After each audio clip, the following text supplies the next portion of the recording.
నమస్తే తెలుగు న్యూస్ కి స్వాగతం. నేను రూపానాథళ్ళ.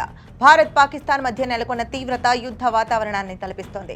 పాల్గామ్ దాడి తర్వాత నుంచి పరిస్థితి తీవ్రంగా మారింది. భారత్ ఆపరేషన్ సింధూర్ చేపట్టి పాకిస్తాన్ ని వణికించేసింది. పాక్ దాడులకు తెగబడిన భారత్ వాటిని అత్యంత సమర్థవంతంగా తిప్పికొట్టడమే కాకుండా ప్రతిదాడులు చేసింది. ఈ ప్రతిదాడులు పాకిస్తాన్ అస్తిత్వాన్ని ప్రశ్నార్థకం చేశాయి.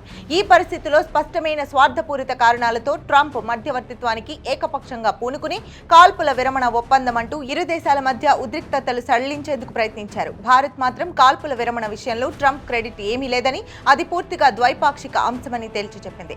పాకిస్తాన్ నుంచి వచ్చిన ప్రతిపాదన మేరకే తాము మానవతా దృక్పథంతో కాల్పుల విరమణ ఒప్పందానికి అంగీకరించామని చాటింది.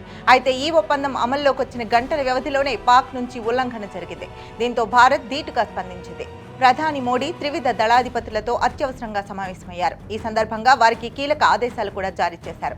పాకిస్తాన్ నుంచి బుల్లెట్స్ వస్తే మీరు క్షిపణితో సమాధానం ఇవ్వండి అంటూ ఆర్మీకి పూర్తి స్వేచ్ఛనిచ్చారు. దీంతో పాకిస్తాన్కు ఇక శరణు జొచ్చడం వినా మరో గత్యంతరం లేని పరిస్థితి ఏర్పడింది. అన్నిటికంటే పాక్ పరిస్థితి దయనీయతకు త్రివిధ దళాలు సంయుక్తంగా విడుదల చేసిన ప్రకటన అద్దం పట్టింది.